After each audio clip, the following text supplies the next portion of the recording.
ನಮ್ಮ ಮನೆಯ ಹಿತ್ತಲದೊಳಗೊಂದು ಸಣ್ಣ ಬಳ್ಳಿಯೊಳಗೊಂದು ಹೂವು ಬೆಳೀತದೆ. ಹೂವಿನ ಆಯುಷ್ಯ ಅಷ್ಟಿದೆ ಹೇಳಿ. ಮನುಷ್ಯನ ಹಾಗೆ ಒಂದು ಹೂವು 100 ವರ್ಷ ಬದುಕುವುದಿಲ್ಲ. ಒಂದು ಹೂವಿನ ಆಯುಷ್ಯ ಇರುವುದು ಕೇವಲ ಒಂದೇ ಒಂದು ದಿವಸ. ಸೂರ್ಯೋದಯದೊಂದಿಗೆ ಅರಳಿ ಸೂರ್ಯಾಸ್ತದೊಂದಿಗೆ ಮಣ್ಣಲ್ಲಿ ಮಣ್ಣಾಗಿ ಹೋಗ್ತದೆ ಹೂವು. ಮನುಷ್ಯ 100 ವರ್ಷ ಬದುಕದ, ಆದರೆ ಒಂದು ಹೂವು ಒಂದೇ ಒಂದು ದಿನ ಬದುಕ್ತು. ಆದರೆ ಒಂದೇ ಒಂದು ದಿನ ಬದುಕಿದ ಹೂವಿನ ಸಾರ್ಥಕತೆ ಎಷ್ಟು ಅದ್ಭುತ ಅಂದ್ರೆ, ತನ್ನನ್ನು ಯಾರು ನಿರ್ಮಾಣ ಮಾಡಿದ್ರಲ್ಲ, ನಿರ್ಮಾಣ ಮಾಡಿದ ದೇವರ ತಲೆ ಮೇಲೆ ಹೋಗಿ ಕುಂತು ತನ್ನ ಜೀವನ ಸಾರ್ಥಕ ಮಾಡಿಕೊಳ್ಳುತ್ತದೆ ಹೂವು. ಇದು ಹೂವಿನ ಬದುಕಿನ ವೈಶಿಷ್ಟ್ಯತೆ ಇದು. ಅದಕ್ಕೆ ಮನುಷ್ಯ ಅಂಥದ್ದೊಂದು ಸುಂದರ ಬದುಕು ಕಟ್ಕೋಬೇಕಾಗ್ತದೆ. ಬದುಕನ್ನು ಕೊಟ್ಟಾನಲ್ಲ ದೇವರು, ಇದನ್ನು ಹೆಂಗೆ ಬದುಕಬೇಕು, ಏನು ಮಾಡಿ ಈ ಬದುಕು, ಈ ಜೀವನದ ಋಣ, ಈ ಜಗತ್ತಿನ ಋಣ ನಾನು ತೀರಿಸಬೇಕು. ನಾನು ಈ ಭೂಮಿಗೆ ಬರಬೇಕಾದ್ರೆ ನಾ ಏನು ಮನೆ ಕಟ್ಟಿರಲಿಲ್ಲ, ಮಣ್ಣು ಮಾಡಿಲ್ಲ, ಕಲ್ಲು ಮಾಡಿಲ್ಲ, ನೀರು ಮಾಡಿಲ್ಲ, ಗಾಳಿ ಮಾಡಿಲ್ಲ. ನಾನು ಬರುವುದಕ್ಕಿಂತ ಮುಂಚೆನೇ ನಿಸರ್ಗ ದೇವತೆ ನಾನು ಹುಟ್ಟಿ ಬೆಳೆದು ವಿಕಾಸ ಆಗಲಿಕ್ಕೆ ಏನೇನು ಬೇಕೋ ಅದೆಲ್ಲ ನಿರ್ಮಾಣ ಮಾಡಿಟ್ಟಿರ್ತೇನೆ. ನಾ ಏನೂ ಮಾಡಿಲ್ಲ, ಸುಮ್ಮನೆ ನಾ ಅಂತಿರ್ತೀನಿ ಅಷ್ಟ. ಹೊಲ ಮಾಡೀನಿ, ಮನೆ ಮಾಡೀನಿ, ಕಾಂಪ್ಲೆಕ್ಸ್ ಕಟ್ಸೀನಿ. ನಾ ಹೋದ ಮೇಲೆ ಇವು ಮಕ್ಕಳು ಹೆಂಗೆ ಮಾಡ್ತಾವೋ ಏನು ಮಾಡ್ತಾವೆ ಅನ್ನೋದಿಲ್ಲ. ನಾ ಎಲ್ಲ ಮಾಡೀನಿ, ಹೊಲ ಮನೆ ಕಾಂಪ್ಲೆಕ್ಸ್ ಮಾಡಿ, ನಾ ಹೋದ ಮೇಲೆ ಮಕ್ಕಳು ಹೆಂಗೆ ಮಾಡ್ತಾವೋ ಏನು. ಅವು ಮಕ್ಕಳು ಅಂತಿರ್ತಾರೆ, ನೀವು ಹೋಗಿ ಮೊದಲು ನಾವು ಹೆಂಗಿರ್ತೀವಿ ನೋಡಿ, ಆಮೇಲೆ ಮಸ್ತ್ ಮಜಾದಾಗಿರ್ತೀವಿ. ಅದ ಕಾಯಕತ್ತೀವಿ, ನೀವು ಹೋಗೋದ ಕಾಯಕತ್ತೀವಿ. ನಾವು ಏನು ಮಾಡಿದ್ದಾನ ಹೇಳಿ. ಈ ನಿಸರ್ಗಕ್ಕಾಗಿ ತಾನು ಹುಟ್ಟಿ ಬೆಳೆದು ವಿಕಾಸವಾಗುವ ಈ ಜಗತ್ತಿಗಾಗಿ ಮನುಷ್ಯ ಏನು ಕೊಟ್ಟಾನ ಹೇಳಿ. ಒಂದು ಕ್ಷಣ ತನ್ನ ಬದುಕಿನ ಪುಟಗಳನ್ನು ಒಂದು ಸಲ ಸಿಂಹಾವಲೋಕನ ಮಾಡಿದ್ರೆ ನಮಗನಿಸ್ತದೇನು, ನಾ ಏನು, what is my contribution to this nature, ನನ್ನ ಕೊಡುಗೆ ಏನಿದೆ ಹೇಳಿ ಈ ಜಗತ್ತಿಗೆ. ನಾವು ಸುಮ್ಮನೆ ಸಾಮಾನ್ಯವಾಗಿ ವಿಚಾರ ಮಾಡೋಣ. ನಾವು ನೀರು ತಗೊಳ್ತೇವೆ, ಒಂದು ಹೋಟೆಲಿಗೆ ಹೋಗಿ ಒಂದು ಬಿಸ್ಲೆರಿ ಬಾಟ್ಲಿ ತಗೋತೀವಿ. ಒಂದು ಬಿಸ್ಲೆರಿ ಬಾಟ್ಲಿಯ ಬೆಲೆ 50 ರೂಪಾಯಿ. ಲೀಟರ್ ನೀರು ತಗೊಂಡ್ರೆ 50 ರೂಪಾಯಿ ಕೊಟ್ಟಿವಿ. ಆದರೆ ಈ ಜಗತ್ತಿಗೆಲ್ಲ ಕೆರೆ ಹಳ್ಳ ಹೊಳೆಗಳನ್ನು ತುಂಬಿಸಿದ ಭಗವಂತನಿಗೆ ನಾವೇನು ಕೊಟ್ಟಿವಿ ಹೇಳಿ. ಒಂದು ಖಾನಾವಳಿಗೆ ಊಟಕ್ಕೆ ಹೋಗ್ತೇವೆ. ಒಂದು ಖಾನಾವಳಿಗೆ ಊಟಕ್ಕೆ ಹೋದರೆ ಒಂದು ಊಟಕ್ಕೆ 50 ರೂಪಾಯಿ ಕೊಟ್ಟು ಬರ್ತೀವಿ, 100 ರೂಪಾಯಿ ಕೊಟ್ಟು ಬರ್ತೀವಿ. ಆದರೆ ಈ ಜಗತ್ತಿನ ಜೀವಿಗಳಿಗೆಲ್ಲ ಕೋಟಿ ವರ್ಷಗಳಿಂದ ಹಸಿವಿಲ್ಲದಂಗೆ ಬದುಕಿಸಿದ ದೇವನಿಗೆ ನಾವೇನು ಕೊಟ್ಟಿವಿ ಹೇಳಿ. ಈ ನಿಸರ್ಗಕ್ಕೆ ನಾವೇನು ಕೊಟ್ಟಿವಿ ಹೇಳಿ. ಒಂದು ತಿಂಗಳಾತು ಅಂದರೆ KPTCLನವ್ರು ಬಂದು ನಮ್ಮ ಕರೆಂಟ್ ಬಿಲ್ ತಗೊಳ್ತಾರೆ. ಎಷ್ಟಾತು ಒಂದು ತಿಂಗಳಿಗೆ ಬಿಲ್ ಕಟ್ಟಿ ಹೋಗು ಅಂತ ತಿಳ್ಕೊಂಡು.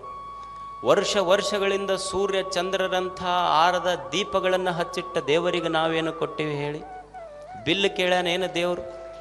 ನಾವು ದೇವರಿಗೆ ಬಿಲ್ ಕೊಡಬೇಕಾಗಿಲ್ಲ, ನಮ್ಮ ಸುಂದರವಾದ ದಿಲ್ ಕೊಟ್ಟರೆ ಸಾಕು, ಖುಷಿ ಆಗ್ತಾನಾತ ಅಷ್ಟೇ ದೇವರು. ಏನು ಕೊಟ್ಟಿವಿ ಹೇಳಿ ದೇವರಿಗೆ. ಈ ನಿಸರ್ಗಕ್ಕೆ ಮನುಷ್ಯ ಏನು ಕೊಟ್ಟಿದ್ದಾನೆ?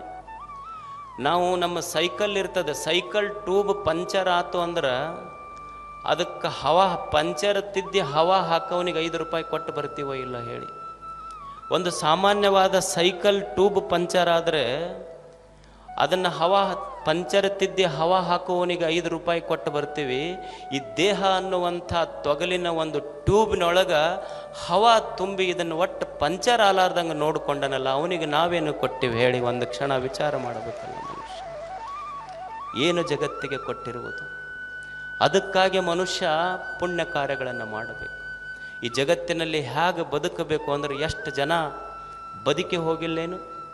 ರಾಷ್ಟ್ರಕ್ಕಾಗಿ, ನಾಡಿಗಾಗಿ, ನುಡಿಗಾಗಿ ಬದುಕಿಲ್ಲೇನು? ಅವರೆಲ್ಲ ಎಷ್ಟು ಅದ್ಭುತವಾಗಿ ತಮ್ಮ ಜೀವನವನ್ನು ಕಟ್ಟಿಕೊಂಡ್ರು, ಎಷ್ಟು ಸುಂದರವಾದ ಜೀವನವನ್ನು ಕಟ್ಟಿದ್ರು.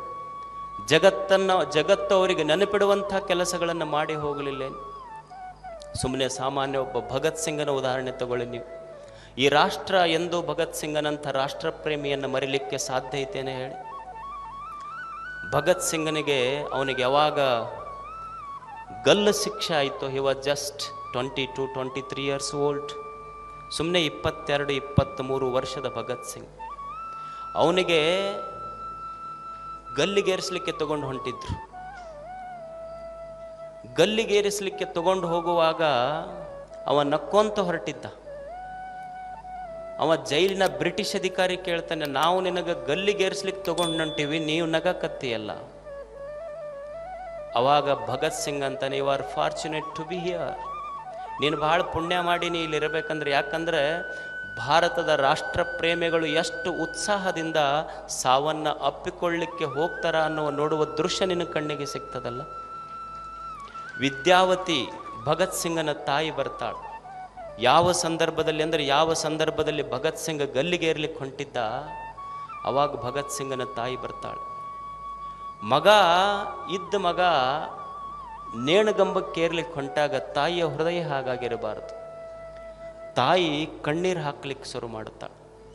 ಭಗತ್ ಸಿಂಗ್ ಅಂತಾನ, ತಾಯಿ ಅಳುವುದನ್ನು ನೋಡಿ ಭಗತ್ ಸಿಂಗ್ ಅಂತಾನ, ಜಗತ್ತಿನೊಳಗೆ ಯಾವ ಮಕ್ಕಳ ತಾಯಿ ಆದರೂ ಹತ್ರ ಅಳಲಿ ನನಗೆ ಏನೂ ಅನ್ನಿಸೋದಿಲ್ಲ. ಭಗತ್ ಸಿಂಗನ ತಾಯಿ ಕಣ್ಣಾಗ ನೀರು ಬರಬೇಕಾ? ಈ ಜಗತ್ತಿನೊಳಗೆ ಯಾವ ತಾಯಿ ಆದರೂ ಅಳ್ಳಿ ಪ್ರಶ್ನೆ ಇಲ್ಲ, ಆದರೆ ಭಗತ್ ಸಿಂಗನ ತಾಯಿ ಕಣ್ಣಾಗ ನೀರು ಬರುವುದಾ? ಅವಾಗ ತಾಯಿ ವಿದ್ಯಾವತಿ ಅಂತಾಳೆ, ಮಗ ಭಗತ್ತ, ಇದು ದುಃಖದ ಕಣ್ಣೀರಲ್ಲಪ್ಪ, ಇದು ಭಗತ್ತ, ಇದು ದುಃಖದ ಕಣ್ಣೀರಲ್ಲೋ, ಇದು ಸಂತೋಷದ ಕಣ್ಣೀರು. ನನ್ನ ಗರ್ಭದ ಮೇಲೆ ನನಗೆ ಸಿಟ್ಟಾಗಿ ಬಂದ ನೋವಿನ ಕಣ್ಣೀರಿದು. ಯಾಕಂದ್ರೆ ನನಗೆ ಯಾಕೆ ದುಃಖ ಆಗೈತಿ, ಕಣ್ಣಾಗ ಯಾಕೆ ನೀರು ಬಂದೈತಿ ಅಂದ್ರೆ, ಈ ಗರ್ಭಕ್ಕೆ, ವಿದ್ಯಾವತಿಯ ಗರ್ಭಕ್ಕೆ ಭಗತ್ ಸಿಂಗನಂಥ ಒಬ್ಬನೇ ಮಗನನ್ನು ಹೆರಿಗೆ ಮಾಡುವಂಥ, ಗರ್ಭಧರಿಸುವಂಥ ಶಕ್ತಿ ಬಂತೆ ಹೊರತು ಅಕಸ್ಮಾತ್ 10 ಮಂದಿ ಮಕ್ಕಳು ಭಗತ್ ಸಿಂಗನಂಥವ್ರು ಹುಟ್ಟಿದ್ರೆ 10 ಮಂದಿಗೂ ದೇಶ ಸೇವಾ ಸಲುವಾಗಿ ಕಳಿಸ್ತಿದ್ದೆ ನಾನು ಅಂತಾಳೆ ವಿದ್ಯಾವತಿ. ಅವಾಗ ಭಗತ್ ಸಿಂಗ್ ಅಂತಾನೆ, ಈ ದೇಶದ ಯಾವ್ಯಾವ ಮನೆಗಳಲ್ಲಿ ವಿದ್ಯಾವತಿ ಅಂತ ತಾಯಿ ಇರ್ತಾಳ, ಅಂಥ ಮನೆಗಳಲ್ಲೆಲ್ಲ ಭಗತ್ ಸಿಂಗನಂಥ ಮಕ್ಕಳೇ ಹುಟ್ಟುತ್ತಾರ. ಇದು ರಾಷ್ಟ್ರ ಪ್ರೇಮ ಅಲ್ಲೇ? ಎಲ್ಲವನ್ನು ತ್ಯಾಗ ಮಾಡಿ ಈ ದೇಶಕ್ಕಾಗಿ ಅವರು ಋಣ ತೀರಿಸಲಿಲ್ಲೇನು? ಹಾಗೆ ಮನುಷ್ಯ ದೇಶಕ್ಕಾಗಿ, ಧರ್ಮಕ್ಕಾಗಿ, ಸಮಾಜಕ್ಕಾಗಿ ಒಂದಿಷ್ಟು ಕೊಡುಗೆ ಕೊಟ್ಟು ಹೋಗಬೇಕಾಗ್ತದೆ. ಈ ಜಗತ್ತಿಗೆ ಬಂದ ಮೇಲೆ ಯಾವುದು ನನ್ನದನ್ನುವುದಿದೆ ಹೇಳಿ? ಯಾವುದು ನನ್ನದನ್ನುವುದಿಲ್ಲ. ಇಲ್ಲ, ಎಲ್ಲವೂ ಅವ ಕೊಟ್ಟ ಪ್ರಸಾದ, ದೇವನು ಕೊಟ್ಟ ಪ್ರಸಾದ ಈ ಬದುಕು. ಯಾವಾಗ ನನ್ನಲ್ಲಿ ನಂದು ಅಂತ ಬಂತು, ವಸ್ತು ವಿಷಯಗಳ ಮೇಲೆ ವ್ಯಾಮೋಹ ಬಂತು, ಅದು ಪದಾರ್ಥ ಆಗ್ತದೆ. ಯಾವಾಗ ಇದು ದೇವನು ಕೊಟ್ಟ ಪ್ರಸಾದ ಈ ಬದುಕು ಅಂತ ಅನ್ನಿಸ್ತದೆ, ಆವಾಗ ಬದುಕೇ ಪ್ರಸಾದಿಕ ಆಗ್ತದೆ. ನಿಮಗೊಂದು ಸಣ್ಣ ಉದಾಹರಣೆ ಹೇಳ್ತೇನೆ ನಾನು. ಈಗ ನಾವು ಗುಡಿಗೆ ಹಣ್ಣು ತಗೊಂಡು ಹೋಗ್ತೀವಿ. ಗುಡಿಗೆ ಹಣ್ಣು ತಗೊಂಡು ಮನ್ಯಾಗ ಹೋಗುವಾಗ ಏನಂತೀವಿ? ಬಾಳೆಹಣ್ಣು ಕೊಡ್ರಂತೀವಿ. ಬಾಳೆಹಣ್ಣು ತಗೊಂಡು ಗುಡಿಗೆ ಹೋಗ್ತೀವಿ. ಗುಡಿಗೆ ಹೋದ ಮೇಲೆ ದೇವರಿಗೆ ಮುಟ್ಟಿಸಿ ಹೊರಗೆ ಬರುವಾಗ ಇದ್ದವರಿಗೆಲ್ಲ ಹಂಚ್ತೀವಿ. ಏನಂತೀವಿ? ಬಾಳೆಹಣ್ಣು ತಗೊಳ್ರಂತೀವೇನು? ಇಲ್ಲ, ಏನಂತೀವಿ? ಪ್ರಸಾದ ತಗೊಳ್ರಂತೀವಿ. ಅಲ್ಲ, ಮನೆಯಿಂದ ಬರುವಾಗ ಹಣ್ಣಿತ್ತು, ಗುಡಿಯಿಂದ ಹೊರಗೆ ಬರುವಾಗ ಪ್ರಸಾದ ಆತಲ್ಲ, ಬದಲಾಗಿದ್ದೇನಲ್ಲಿ? ಹಣ್ಣೇನಾರ ಬದಲಾಗಿದೆ ಏನು? ಹಣ್ಣು ಬದಲಾಗಿಲ್ಲ, ಇರುವ ಹಣ್ಣದೇ, ಅದರ ಬದಲಾಗಿದ್ದು ಹಣ್ಣು ಬದಲಾಗಿಲ್ಲ. ಹಣ್ಣನ್ನು ನೋಡುವ ಕಣ್ಣು ಬದಲಾಗಿತ್ತಲ್ಲ, ಅದಕ್ಕೆ ಪ್ರಸಾದ ಆಗಿತ್ತದು. ಹಾಗೆ ಬದುಕನ್ನು ನೋಡುವ ಕಣ್ಣು ಬದಲಾಗಬೇಕಾಗ್ತದೆ.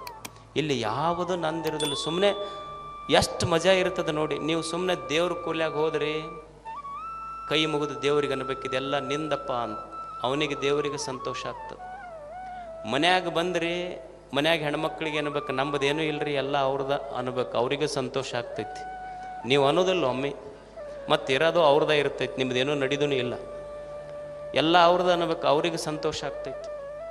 ಹೊರಗೆ ಹೋದ್ರಿ, ಸ್ನೇಹಿತರು ಭೇಟಿ ಆಗ್ತಾರೆ, ಅವ್ರಿಗೆ ಕೈ ಮುಗಿ, ಏನು ನಂದೇನಿಲ್ಲಪ್ಪ, ಎಲ್ಲ ನಿಂದ ಅನ್ಬೇಕು. ದೇವ್ರ ಕೊಲೆಯಾಗ ಹೋದ ಕೂಡಲೇ ದೇವ್ರಿಗೆ ಕೈ ಮುಗಿದು ಎಲ್ಲ ನಿಂದಪ್ಪ ಅನ್ನೋದು. ಹೊರಗೆ ಬಂದ್ರಿ, ಸ್ನೇಹಿತರು ಕಂಡು ಕೂಡಲೇ ನಂದೇನೈತೋ ಎಲ್ಲ ನಿಂದ ಅನ್ಬೇಕು. ಮನ್ಯಾಗ ಹೋದ್ರಿ, ಹೆಣ್ಮಕ್ಳ ಮುಂದೆ ನಂದೇನೂ ಇಲ್ಲ, ಎಲ್ಲ ನಿಂದ ಅನ್ಬೇಕು. ಮತ್ತು ಆ ಕಡೆ ಈ ಕಡೆ ನೋಡಿ ಯಾರೂ ಇಲ್ದಾಗ ಅಷ್ಟ ಕಣ್ಣು ಮುಚ್ಚಿ ನಂದು ಅನ್ನಬೇಕು, ಅಂದ್ರೆ ಮಜಾ ಇರ್ತೈತಿ. ಹಿಂಗೆ ತಿಳ್ಕೊಳ್ಳೋದಲ್ಲ. ಹೊರಗ ವಸ್ತುಗಳ ಬಳಕಿರಬೇಕು, ಅಂತರಂಗದೊಳಗೆ ಶಿವನ ಬೆಳಕಿರಬೇಕು. ಇದು ಮಹೋತ್ಸವ ಆಗ್ತದೆ ಬದುಕು, ನಿತ್ಯೋತ್ಸವ ಆಗ್ತದೆ ಬದುಕು. ಈ ಜಗತ್ತಿನಲ್ಲಿ ಮನುಷ್ಯ ಸುಮ್ಮನೆ ಅತಿಥಿಯಾಗಿ ಬದುಕುವುದು. ಒಂದು ಕ್ಷಣ ಕವಿ ರವೀಂದ್ರನಾಥ್ ಟ್ಯಾಗೋರ್ ಅವರು ಗೀತಾಂಜಲಿಯಲ್ಲಿ ಒಂದು ಅದ್ಭುತ ಮಾತು ಬರೀತಾರೆ. ಹೇಗಿರಬೇಕು ಮನುಷ್ಯನ ಬದುಕು, ಬದುಕು ಹೇಗಿದೆ, ಮನುಷ್ಯ ಹೇಗೆ ಬದುಕಬೇಕು. ಅವರೊಂದು ಸುಂದರವಾದ ಕವನ ಬರೀತಾರೆ. I have had my invitation to this world's festival, thus my life has been blessed. My part in this fest is to play upon my instrument. I have done all that I could do. ಎಷ್ಟು ಸುಂದರವಾದ ಮಾತಿದು. ಕವಿ ರವೀಂದ್ರ ಅಂತಾರೆ, I have had my invitation to this world's festival, thus my life has been blessed. ಇದು ಜಗತ್ತೇನಿದೆಯಲ್ಲ, ಇದು ಜಗತ್ತು ದೇವನ ಜಾತ್ರೆ. ಈ ಜಗತ್ತು ದೇವನ ಉತ್ಸವ. ಇದು ನಮ್ಮ ಉತ್ಸವ ಅಲ್ಲ, ನಿಮ್ಮ ಉತ್ಸವ ಅಲ್ಲ, ದೇವನ ಉತ್ಸವ. ನಮ್ಮ ಉತ್ಸವದಲ್ಲಿ ನಾವು ಲೈಟ್ ಹಾಕಿರ್ತೀವಿಲ್ಲ, ಇದು ದೇವನ ಉತ್ಸವದಲ್ಲಿ ಚಂದ್ರ, ತಾರೆ, ನಕ್ಷತ್ರಗಳ ಬೆಳಕಿದೆ. ನಮ್ಮ ಉತ್ಸವಗಳಲ್ಲಿ, ಜಾತ್ರೆಗಳಲ್ಲಿ ಬಂದವರಿಗೆ ದಾಸೋಹ ಮಾಡ್ತೀವಿಲ್ಲ ನಾವು. ದೇವರು ತನ್ನ ಜಾತ್ರೆಯಲ್ಲಿ ಸಾವಿರ ಸಾವಿರ ಕೋಟಿ ಕೋಟಿ ಪಶು ಪಕ್ಷಿ ಪ್ರಾಣಿಗಳಿಗೆಲ್ಲ ಅನ್ನ ಕೊಟ್ಟು, ಇದು ಅವನ ದಾಸೋಹ. ಇಲ್ಲಿ ದೇವನ ಜಾತ್ರೆ ನಡೆದಿದೆ. ಎಷ್ಟು ಸುಂದರ ಮಾತು ಹೇಳ್ತಾರೆ, I have had my invitation. ಇದು ಜಗತ್ತಿನ ಜಾತ್ರೆ. ಈ ಜಗತ್ತೇನಿದೆಯಲ್ಲ, ಇದು ದೇವನ ಜಾತ್ರೆ. ಇದು ವಿಶ್ವೇಶನ ಜಾತ್ರೆ. ಇದು ಶಿವನ ಜಾತ್ರೆ. ನನ್ನ ಹುಟ್ಟೇನಿದೆಯಲ್ಲ, ದೇವ ತನ್ನ ಜಾತ್ರೆಯನ್ನು ನೋಡಲಿಕ್ಕೆ ನನಗೆ ಕೊಟ್ಟ ಆಮಂತ್ರಣ ಇದು ಅಂತ. It is an invitation. ದೇವರು ತನ್ನ ಜಾತ್ರೆಯನ್ನು ನೋಡಲಿಕ್ಕೆ ನನಗೊಂದು ಆಮಂತ್ರಣ ಕೊಟ್ಟಾನಲ್ಲ, ನನ್ನ ಹುಟ್ಟು ದೇವ ನನಗೆ ಈ ಜಾತ್ರೆಯನ್ನು ನೋಡಲಿಕ್ಕೆ ಕೊಟ್ಟ ಆಮಂತ್ರಣ. ಅಂದ್ರೆ ನಾನು ಈ ಜಗತ್ತಿಗೆ ಹೇಗೆ ಬಂದೀನಿ ಅಂದ್ರೆ, ಆಮಂತ್ರಿತನಾಗಿ ಬಂದೀನಿ, ಅತಿಥಿಯಾಗಿ ಬಂದೀನಿ. ಅತಿಥಿಯಾಗಿ ಬಂದವರು ಅತಿಥಿಗಳಾಗಿ ಹೋಗಬೇಕು ಹೊರತು ಖಾಯಮೇರವ್ರು ಯಾರೂ ಇಲ್ಲ ಇಲ್ಲಿ. ಅದಕ್ಕೆ ನಾವೆಲ್ಲ ತಿಳ್ಕೋಬೇಕು, ಈ ಜಗತ್ತಿಗೆ ನಾವು ವಿ ಆರ್ ಜಸ್ಟ್ ಗೆಸ್ಟ್ಸ್, ಅತಿಥಿಗಳಷ್ಟೇ. ನಾವು ಅತಿಥಿಗಳಾಗಿ ಬಂದವರು ಅತಿಥಿಗಳಾಗಿ ಹೋಗಬೇಕಾಗ್ತದೆ, ಖಾಯಂ ಯಾರು ಇರಾಕ ಬಂದಿಲ್ಲ ಇಲ್ಲಿ. ಈಗ ನೀವು ನೋಡಿ, ಮನೆಗೆ ಅಳಿಯ ಬಂದಿರ್ತಾನೆ. ಅಳಿಯ ಬಂದಾಗ 1ನೇ ದಿವಸ ಬಂದ್ರೆ ಮಣಿ ಹಾಕಂತಾರೆ, 2 ದಿವಸ ಇದ್ರೆ ಮಣಿ ಯಾಕಂತಾರೆ, 3 ದಿವಸ ಇದ್ರೆ ನೂಕು ಮಣಿ ಅಂತಾರೆ ಅವನಿಗಷ್ಟೆ. 1ನೇ ದಿವಸ ಬಂದಾಗ ಹೋಳಿಗೆ ಇರ್ತೈತಿ. ಅವ ಅಕಸ್ಮಾತ್ 2ನೇ ದಿವಸ ಇದ್ನಂದ್ರೆ ಹೋಳಿಗೆ ಇರ್ತೈತಿ, ಅದ್ರೊಳಗೆ ಹೂರ್ಣ ಇರೋದಿಲ್ಲ ಅಷ್ಟೆ. ಶಾಣೆ ಇದ್ದವ್ ಜಲ್ದಿ ಜಾಗ ಖಾಲಿ ಮಾಡ್ಬೇಕು. ಸುಮ್ಮ ಅತಿಥಿಗಳಾಗಿ ಬಂದು ಅತಿಥಿಗಳಾಗಿ ಹೋಗ್ಬೇಕು, ಮಸ್ತ್ ಇರ್ತೈತೆ ಅದು. ಈಗ ಸ್ವಾಮಿಗಳು, ನಾವು ನಿಮ್ಮ ಮನೆಗೆ ಬರ್ತೀವಿ, ಹೊಸ ಮನೆ ಕಟ್ಸಿರ್ತೀರಿ. ಹೊಸ ಮನೆ ಕಟ್ಟಿಸಿದಾಗ ನಿಮ್ಮ ಮನೆಗೆ ಪಾತ್ ಪೂಜಕ್ಕೆ ಉದ್ಘಾಟನೆಗಂತ ಕರ್ಕೊಂಡು ಹೋಗ್ತೀರಿ. ಹೋಗಿ ಏನಂತೀರಿ, ನಾವು ಅಂತಿರ್ತೀವಿ, ಮನೆ ಭಾಳ ಚಂದ ಕಟ್ಸಿಯಪ್ಪ, ಭಾಳ ದೊಡ್ಡ ಮನೆ ಕಟ್ಸಿರ್ತಾನೆ, ಮನೆ ಭಾಳ ಚಂದ ಕಟ್ಸಿಯಪ್ಪ ಅಂತೀವಿ. ಅಂದ ಕೂಡಲೇ ನೀವೇನಂತಿರ್ತೀರಿ, ಅಯ್ಯಪ್ಪ ನಂದೇನೈತಪ್ಪ ಎಲ್ಲ ನಿಂದ ಇದು ಅಂತ ನೀವು ಅಂತೀರಿ. ಮತ್ತು ಹಿಂಗೆ ಅಂತಾನೆ ಬಾ ಅಂತಪ್ಪ, ಪೇಪರ್ ಪೆನ್ನತ್ತ ಸೈ ಮಾಡಂಗಾರ ಅಂದ್ರೆ ಯಾರ ಕರ್ಸಿರನ್ ಸ್ವಾಮಿಗಳು? ಸುಮ್ಮ ತಿಳ್ಕೊಂಡಿರ್ಬೇಕು, ನಾವು ನಿಮ್ಮ ಮನೆಗೆ ಅತಿಥಿಗಳಾಗಿ ಬಂದೀವಂತ. ಮತ್ತು ಭಾಳ 1 ತಾಸು ಅಲ್ಲೇ ಕುರ್ಚಿ ಮೇಲೆ ಕುಂತೀವಿ ಅಂದ್ರೆ ಮನ್ಯಾಗ ಹೆಣ್ಮಕ್ಳು ಕರೆದು ಎಷ್ಟೊತ್ತನ ಕುಂದಿರ್ಸಿರಿ, ಅವ್ರಿಗೆ ಕಳಿಸ್ರಿ. ಮತ್ತು ಬೀಗರು ಬರ್ತಾರೆ, ನಮಗೆ ಆಯರಿ ಕೊಡೋರು ಅದಾರ, ಇವ್ರನ್ನ ಕುಂದಿರ್ಸ್ಕೊಂಡು ಕುಂತ್ರಿ ಏನು ಮಾಡ್ತೀರಿ? ಇವ್ರೇನು ಕೊಡೋರಲ್ಲ ಬಿಡೋರಲ್ಲ, ನಮ್ಮ ಕಡೆಯಿಂದ ಕಾಣಿಕೆ ಇಸ್ಕೊಂಡು ಹೋಗೋರು. ನಮಗೆ ತಲೆಯಾಗಿರ್ಬೇಕು, ನಾವು ಇವ್ರ ಮನೆಗೆ ಅತಿಥಿಗಳಾಗಿ ಬಂದೀವಿ, ಅವರು ಸುಮ್ಮನೆ ನಿಮ್ಮದು ಅಂತಿರ್ತಾರೆ, ನಮಗೆ ಗೊತ್ತಿರಬೇಕು ಇದು ನಮ್ಮದಲ್ಲ ಅಂತ. ಅತಿಥಿಗಳಾಗಿ ಹೋಗೋದು. ಗಣಪತಿ ಕೇಳಿದ್ರಂತೆ ಯಾರೋ ಒಬ್ರು, ಅಲ್ಲೋ ನೀ ಇದ ದಿವಸ ಇರ್ತಿ, ಎಷ್ಟು ಮಸ್ತ್ ಇರ್ತೀಯಲ್ಲ, ಇದ ದಿವಸ ಬದುಕಿ ಈ ಜಗತ್ತಿನೊಳಗೆ ಎಷ್ಟು ಮಸ್ತ್ ಬದುಕ್ತಿಯಲ್ಲ. ಗಣಪತಿ ಅಂದ, ನಾ ತಿಳ್ಕೊಂಡಿನಿ ಅದಕ್ಕೆ ಮಸ್ತ್ ಬದುಕ್ತೀನಿ. ಏನು ತಿಳ್ಕೊಂಡಿ ಅಂದ, ನಾ ತಿಳ್ಕೊಂಡಿನಿ ಜೀವನ ಬದುಕು ಭಾಳ ಮಸ್ತ್ ತಿಳ್ಕೊಂಡಿನಿ, ಅದಕ್ಕೆ ಆರಾಮದೀನಿ ನಾನು. ಅವ ಕೇಳ್ದ ಭಕ್ತ, ಏನು ಮಸ್ತ್ ತಿಳ್ಕೊಂಡು ಬದುಕಿ, ಇದ ದಿವಸ ಇರ್ತಿ ಆದರೂ ಮಸ್ತ್ ಬದುಕ್ತಿಯಲ್ಲ ಹೆಂಗೆ?